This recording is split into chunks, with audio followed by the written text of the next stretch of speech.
신 곳에서 예배하네.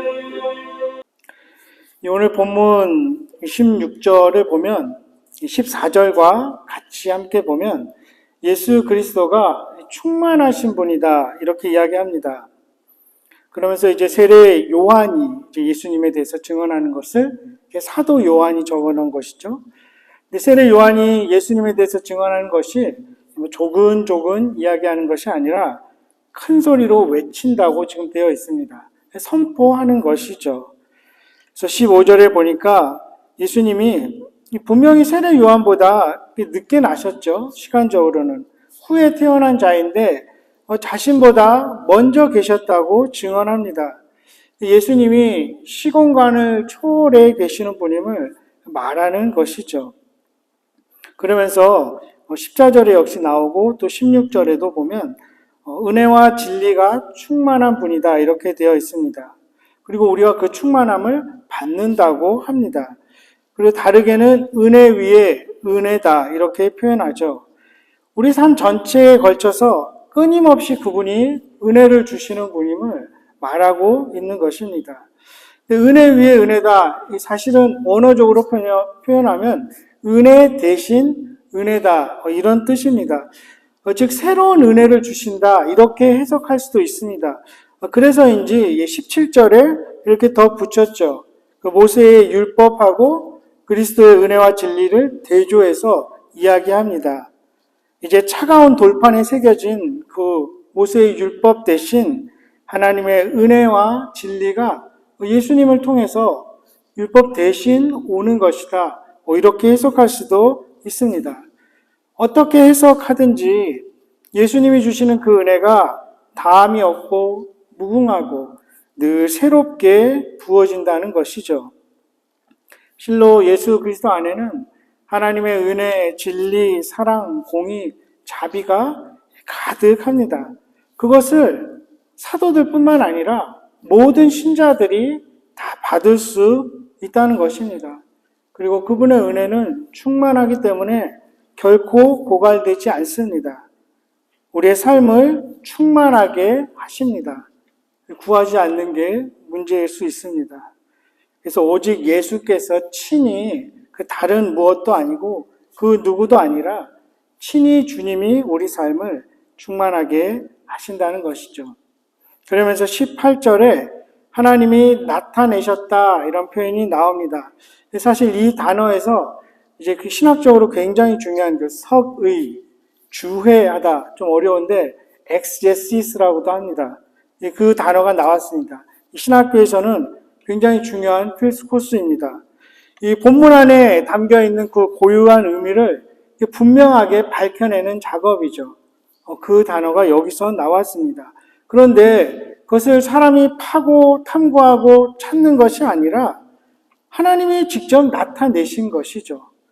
아무도 하나님을 본 사람도 없고 하나님을 알아내는 사람도 없는데 하나님이 예수 그리스도를 통해서 친히 자신을 분명하게 드러내 주신 것, 밝혀 주신 것입니다.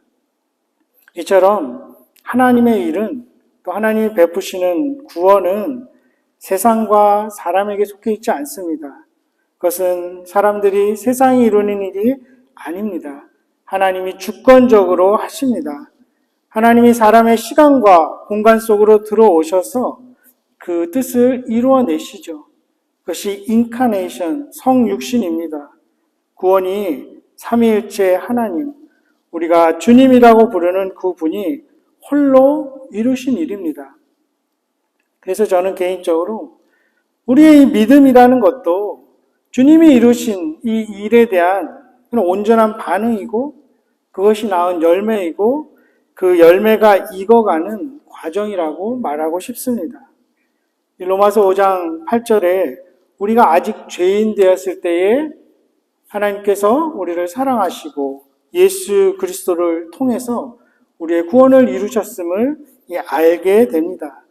우리가 먼저 믿었거나 요청했거나 우리가 구원의 필요성을 깨달아서 찾아다닌 것이 아니라 이미 2000년 전에 이루어 놓으신 것이죠. 참 놀랍죠? 그때 당시는 우리가 태어나지 않은 것은 말할 필요도 없고 우리가 어떤 반응할 수도 없는 그런 시간과 공간이었죠. 선택할 수도 이해할 수도 없는 일이 이미 일어났습니다. 그리고 그것이 약속으로 주어진 것이죠. 구원이라는 것이 인간의 조건이나 자격에 좌우되지 않는 하나님의 주권임을 우리는 알게 됩니다. 예수께서 그렇게 구원의 길을 열어 놓으셨으니까 이제 네가 이 선물을 받아들이면 구원을 누리겠지만 외면하면 지옥 갈 거야. 구원은 너의 책임이야.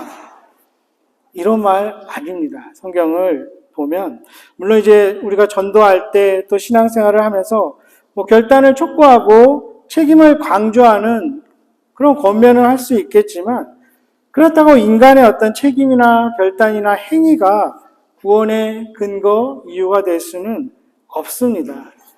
단지 예수께서 십자가에 달리시고 부활하신 것이 그저 사람들에게 구원의 가능성만 열어놓은 것에 불과하다면 그것은 성경을 잘못 오해하고 있는 것입니다. 그렇지 않습니다. 성경 속에서 선지자들이, 사도들이 우리에게, 독자들에게 가르쳐 주는 것은 이미 우리에게 준 이 약속은 우리의 실패, 우리의 변덕, 우리의 자격, 우리의 조건, 우리의 어리석음에도 불구하고 구원을 하나님이 이루어 가시겠다는 분명한 이 약속입니다. 그렇기 때문에 우리의 믿음이라는 것도 구원을 위해 친히 일하시는 하나님의 방법일 뿐이다. 우리가 예수를 믿는다는 의미는 하나님이 스스로 구원을 위해 일하신다는 뜻이다. 이렇게 해석하는 신학자도 있습니다.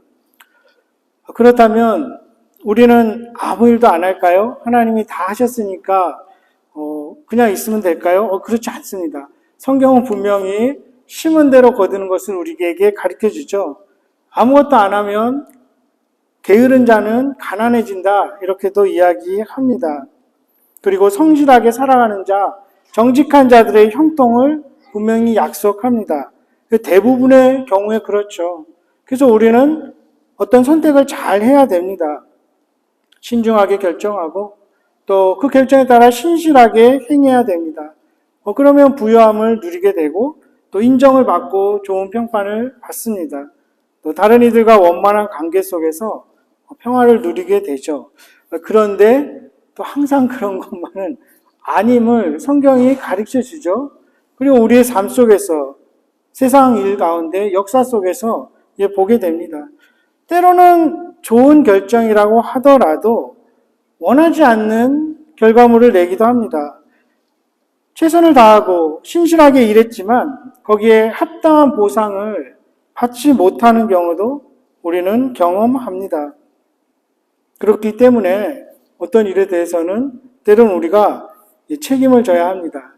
책임이 요구되기도 하죠. 그래서 우리를 힘들게 하고 또 당황스럽게 하기도 합니다. 그래서 우리는 기도를 하죠. 무엇인가 결정하기 전에 이것일까 저것일까 이 길일까 저 길일까. 어떻습니까 성도님들? 선택을 많이 하죠. 이사를 갈 때도 그렇고 직업을 선택할 때도 그렇고 학생들 학교를 결정할 때도 그렇고 아주 크고 작은 일들에서 기도를 하죠. 하나님, 어떤 게 하나님의 뜻입니까? 그렇게 기도하면 하나님이 어떻게 응답하시나요? 물론 어떨 때는 다윗처럼 사사시대 사람들처럼 그래 올라가라. 거기는 가지 마라. 이렇게 말씀해 주실 때도 있지만 어떻습니까? 대부분은 말씀하시지 않는 것처럼 느껴집니다. 지정해 주시지 않죠.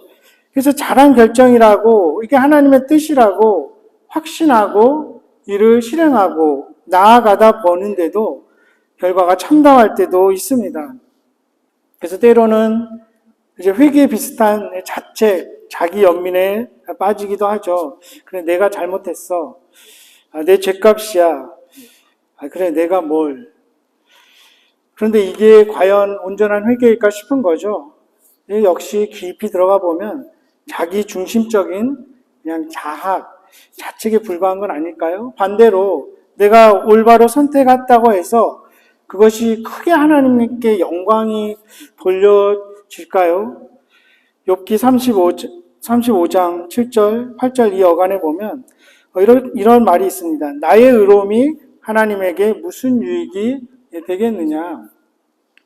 우리가 굉장히 어떤 일을 했다고 해서 그것이 하나님께 큰 영광이 된다거나 우리가 어떤 잘못을 했다고 그것이 하나님의 영광을 크게 가리거나 딱히 그러지 않는다는 것이죠. 그렇다면 이 복음적인 회개라는 것은 그런 자기 연민에 빠지는 것이 아니라 어떤 과거의 어떤 죄책감을 씻어내는데 시간을 할애하는 것이 아니라 오늘을 살아내는 것, 다시 나아가는 것, 이것이지 않을까요? 그래, 내가 잘못했어. 또 실패했어. 하지만 그것은 이제 지나간 일이야. 다시 한번 살아내보자. 내일은 오늘보다 더 신실하게, 올곧게 한번 살아가 보자. 왜? 주님이 그런 나를 위해서 죽으셨기 때문에, 주님은 변함없고 신실하기 때문에 약속에 신실하니까 그렇게 다시 살아가 보자. 이것이 복음적인 회개가 아닐까 싶습니다. 우리가 오늘 찬양했던 것처럼 우리가 항상 집중하는 것은 내가 무엇을 하고 안 하고 못하고 잘하고가 아니라 What the Lord has done in me. 주님께서 내 안에서 나를 위해 무엇을 하셨는가? 이것에 시선을 두어야지 않겠습니까? 그래서 그 주님과 함께 다시 일어나서 이 길을 가겠습니다. 이렇게 고백하는 것, 이것이 더 온전한 회개가 아닐까 싶은 것입니다. 그러면서 우리는 때론 잘못 결정하고 참담한 결과를 얻었다 할지라도 그 일을 통해서도 하나님은 당신의 뜻을 이루어 가시고 약속을 성실히 이행하신다는 것을 배우게 됩니다. 그리고 더 중요한 것은 많은 경우에 하나님은 우리에게 길을 보여주시고 방법을 알려주시기보다 직접 그냥 행하십니다. 하나님이 일일이 우리에게 다 알려주시지 않습니다. 하나님이 그렇게 할 의무도 없습니다. 이 길 가, 저 길 가, 하지마 해. 일일이 다 알려주실 의무가 있을까요? 아닙니다. 하나님은 그냥 행하십니다. 우리의 실수, 실패, 잘한 것, 올바른 것, 그것과 상관없이 우리 안에서 그분의 뜻을 이루어 가십니다. 그래서 결국 알게 되는 것은 우리가 기도의 응답을 받지 못했다고 생각하는 어떤 일이 있을지라도 그렇게 여길지라도 이미 하나님은 그 일을 통해서 우리에게 응답하고 계시는 것이죠. 하나님의 뜻을 이미 이루어가고 계신다는 것을 알게 됩니다. 하나님은 언제나 일하시는 중에 있습니다. 그것을 알게 된다면 어떠한 상황이 우리에게 온다 할지라도 그것을 올바로 볼 수 있는 믿음의 눈을 가지게 될 것입니다. 그리고 사람과 환경을, 역사와 세상을 달리 보는 눈을 가질 것입니다. 주님이 주님의 일을 하십니다. 우리 안에서도 마찬가지이시죠.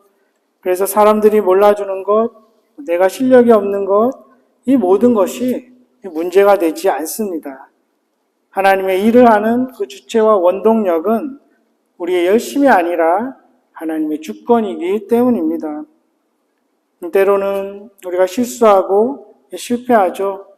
어떤 일은 알아도 잘 못하기도 합니다. 사도 바울 같은 경우 어땠습니까? 예수님과 정반대편에 있던 사람입니다. 스데반이 순교하자 예수님을 따르던 많은 사람들이 흩어졌는데 그들을 죽이러 돌아다닙니다. 다메섹으로 가는 길이었죠. 그 나름대로 하나님 위해서 열심히 일을 했습니다. 악의가 있었던 것도 아닌데 엄청난 이 실수입니다. 사도 바울이 다메섹 도상에서 회개한 것, 사실은 회개한 것이라기보다는 예수님께서 그를 주권적으로 그냥 변화시킨 것이죠. 그가 한 것이 무엇이 있습니까? 그냥 말에서 떨어져서 고꾸라진 것이죠. 그래서 한동안 눈이 멀어서 이랬던 것밖에 더 있겠습니까? 그래서 역시 우리가 주목하는 것은 그의 회심이 아니라 그의 그런 악의와 실패를 통해서도, 실수를 통해서도 주님의 뜻을 이루어 가시는, 그리고 그 사람들조차도 복음을 위한 그릇으로 사용하시는 하나님의 은혜와 능력을 우리는 주목해야 할 것입니다. 이런 것들을 알았던 사도 바울이 어떻게 고백합니까?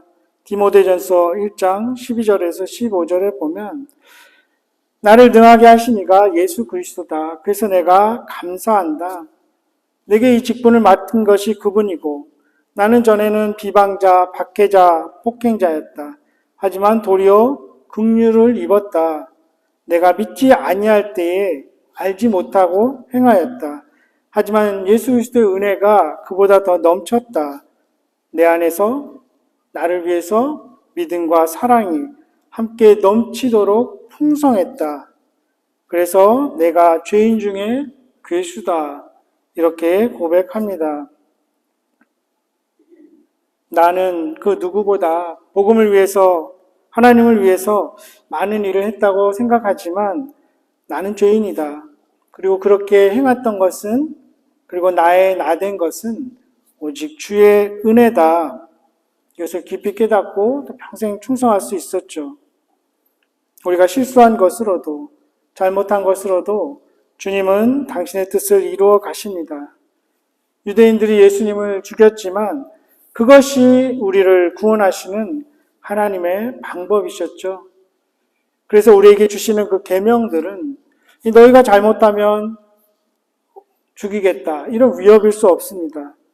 우리에게 겁을 주거나 우리의 잘잘못에 대한 그 심판을 위한 그 차가운 규정일 수 없습니다. 다 구원했으니 너에 대한 약속을 내가 일행할 테니 살아봐라, 다시 해보라, 다시 기회를 주시는 것이죠. 하나님의 은혜와 능력입니다. 다른 이들에 대해서도 우리가 그렇게 할 수 있다는 것입니다. 또 그렇게 하기를 원하는 것입니다. 그러니 나의 과거의 실수나 실패에 대해서 자책이나 자기 연민에 빠질 필요도 없습니다. 또한 다른 이들의 과거의 실수나 실패에 대해서도 판단하고 정죄할 이유도 없을 것입니다. 사람의 실수와 실패가 하나님의 뜻을 꺾지 못합니다. 하나님이 하시고자 하는 일은 인간이 거부하고 불순종해도 이루어집니다.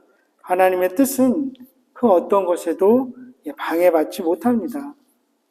하나님이 우리의 실수나 실패보다 더 큰 분이 아니시라면 우리가 그분을 믿을 이유가 없을 것입니다. 또 하나님이실 수 없습니다. 하나님의 은혜는 어떤 것에도 어디에도 담길 수 있습니다. 그것이 대표적인 것이 이 십자가입니다. 세상 사람들이 보기에는 실패이고 가장 큰 수치고 가장 큰 형벌이었습니다. 하지만 그것이 기독교의 영광이고 자랑이고 상징이 되었습니다. 이것을 우리가 보면서 이제 우리는 시간을 통과합니다. 그 시간을 통해서 하나님은 무엇을 하십니까? 하나님의 자녀를 훈련시키시죠. 그냥 생존하는 정도에 그치는 것이 아니라 훈련하시고 이해시키셔서, 때로는 항복시키셔서 세상이 감당하지 못할 믿음의 사람으로, 또 성숙한 사랑과 공의의 사람으로 만들어 가시는 것입니다. 하나님이 우리를 그렇게 부르실 때에는 어떤 결과물이나 업적을 이루어내는 것을 원하시는 것이 아닐 것입니다. 우리를 불러서 예수 안에서 하나님의 형상대로 창조된 그 원래의 복, 그 영광스러운 명예스러운 모습으로 이 땅에서 살아가게 하시기 위함일 것입니다. 우리가 때로는 주님이 일하시고 그 뜻을 이루시는 방법이 우리가 원하는 방법이 아니고 또 이해할 수 없을 때도 있습니다. 해석이 안 되는, 설명할 수 없는 일들도 일어납니다. 그래서 때로는 당황하고 분노하고 낙심하고 또 가슴을 치고 울기도 합니다. 또 원하지 않는 방향으로 이끌어 가시죠. 탐탁지 않은 일들, 그런 일들이 우리 삶 가운데, 우리 가정에, 교회에 일어나기도 합니다. 그러면서 긴 어둠의 시간을 통과하지만 하나님이 친히 인간의 시간과 공간에 들어와서 그 어둠의 시간을 통과하셔서 인류의 구원을 이루신 것처럼 우리를 더 영광스러운 하나님의 자녀로 빚으시기 위한 과정임을 우리가 믿을 수 있기를 소망합니다. 시간조차도 뒤집을 수 있으신 것이 하나님이십니다. 아까도 설명드렸지만 우리의 구원이 시간의 개념과 상관이 없는 것이죠. 우리의 실수, 오해, 절망, 간절함 같은 그 시간 속에 하나님의 은혜와 뜻을 담아서 우리를 빚어가시는 과정입니다. 우리 평생에 걸쳐서 하나님은 그렇게 일하십니다. 그렇게 우리 인생이라는 시간은 하나님 당신의 백성을 기르시는 그 구체적인 과정이고 현장입니다. 우리 삶의 이 모든 컨텍스트가, 모든 정황이, 조건이, 형편이 하나님이 일하시는 그러한 방법임을 우리가 알기를 원합니다. 시간은 역사 속에, 현실 속에, 현재 내가 있는 자리에서 하나님의 손길이 되는 것입니다. 그렇게 마지막으로 우리는 감사합니다. 우리는 그릇된 결정을 내리기도 하고 실수하고 또 시간을 통과하면서 알게 됩니다. 선을 악으로 바꾸시는 주님을, 죽은 자를 살리시고 없는 것을 있는 것으로 부르시는 분이 주님이심을, 모든 것이 합력해서 선을 이루고 가장 좋은 길로 인도하시는 분이 하나님이심을 알게 됩니다.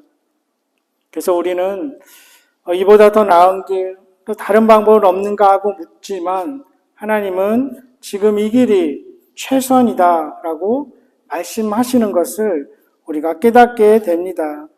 사실 어떻게 보면 그런 생각조차 좀 더 쉬운 길로 가고 싶어 하는 어떤 타협에 불과할 수도 있지 않을까 싶은 거죠.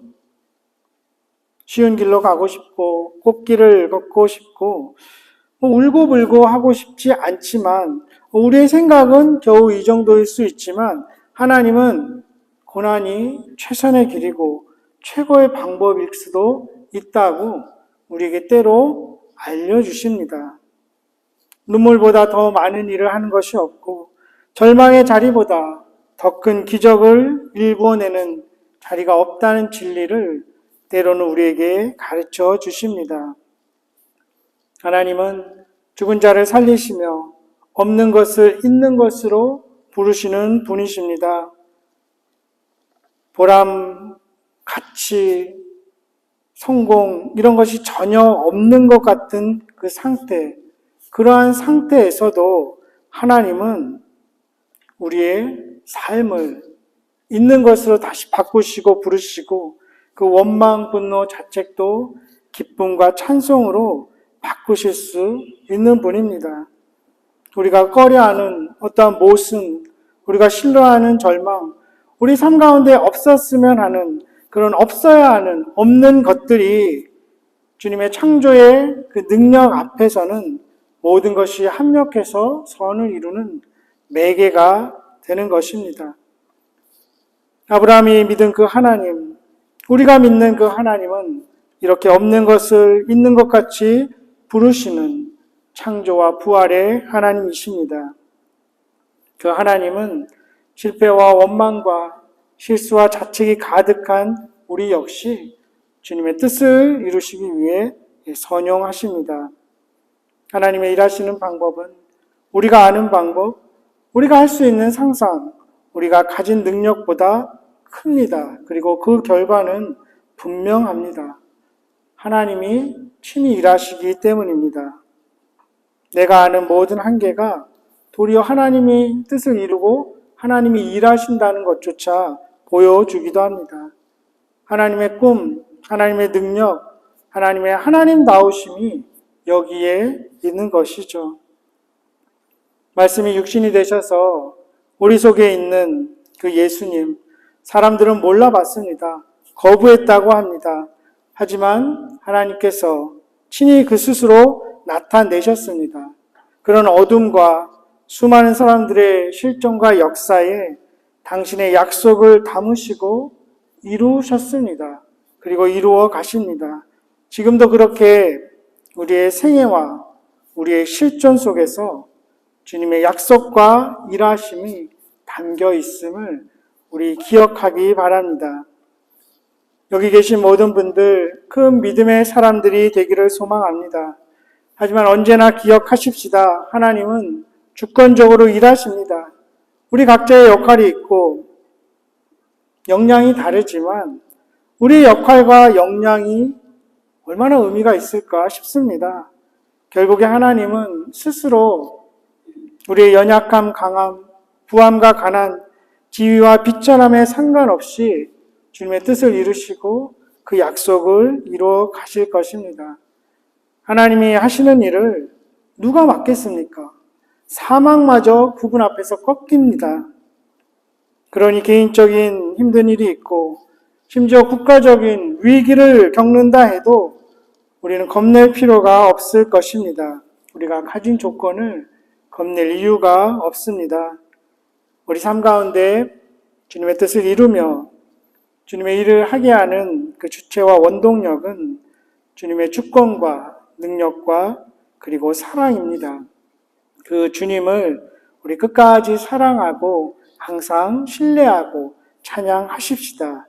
그리고 우리 호흡이 우리 코끝에서 멎어지는 그날까지, 이 세상이 끝나는 그날까지 그 주님을 신뢰하고 끝까지 따라가는 리디머 교회 성도님들 되시기를 주님의 이름으로 간절히 축원합니다.